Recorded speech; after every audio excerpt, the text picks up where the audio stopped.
Hello YouTube, hello Internet, it's IRIX here. I wanted to take a moment to explain what a market maker is. Market maker is commonly abbreviated MM and within stock forums and other places. Basically, the easiest way to explain it is there's a fence in the middle, a virtual fence. And on this side you've got ask, and on this side you've got bid. Ask is what one would expect to pay if they were purchasing a stock. The bid side is what one would expect to receive if they sold that stock.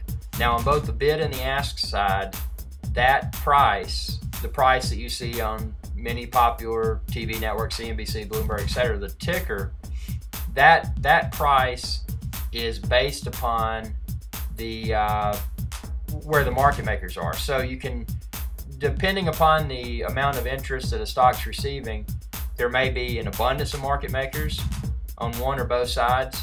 There may be market makers only on one side. When you're dealing with penny stocks, 0001 plays, that's the lowest the stock can trade. Often there are stocks that are referred to as no bid. So on the ask side of the fence, it would be 0.0001, but on the bid there would be no bid because no market makers are willing to buy it. So in essence, one would buy a stock such as that, but they wouldn't be able to sell it. At least wouldn't be able to sell it until a market maker popped up and decided to have some sort of bid for it.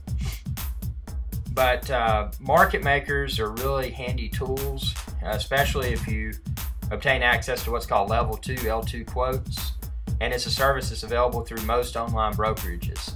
And with Level 2 quotes, you can actually see for whatever ticker symbol, you can see all the market makers on both the bid and the ask side of the fence. So it can provide clues where a stock might be heading. If you watch Level 2 quotes in real time, you can see market makers changing their price and their size blocks for a particular stock. That can be indication that a stock's about to move either up or down. But at a high level, the way it works is that, say for example, there's a $10 stock. You see the little streamer on CNBC or whatever, it's $10. Well, if you run a Level 2 quote on that, let's say it has 5 market makers on the ask side of the fence. So 3 of those 5 are at $10, one's at $9.50, the other one's at $7. So the ask price is determined by the market makers that are asking the highest amount, which in this case is $10. So if one was purchasing that particular stock, they would expect the order to likely execute at $10. And then likewise on the bid side of that same stock, there are let's say 3 market makers. 2 are at $9.75 and the other one's at $5. So if one sold that stock, they would expect the transaction to go through at $9.75. But this is just a high-level introduction to market makers.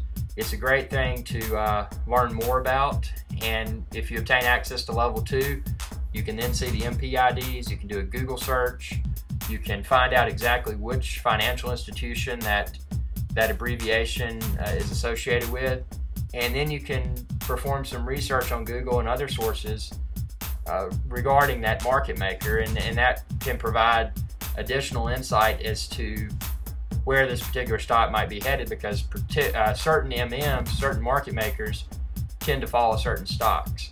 And there's a lot of it's all a gamble. Stock market's always a gamble, but it just adds to the possibility of profit. Anyway, that's all I have in this video, and again, this is not considered a recommendation to buy or sell a security. It's just purely for entertainment purposes, and feel free to check out my other videos and stock market videos on YouTube. Thanks, bye-bye.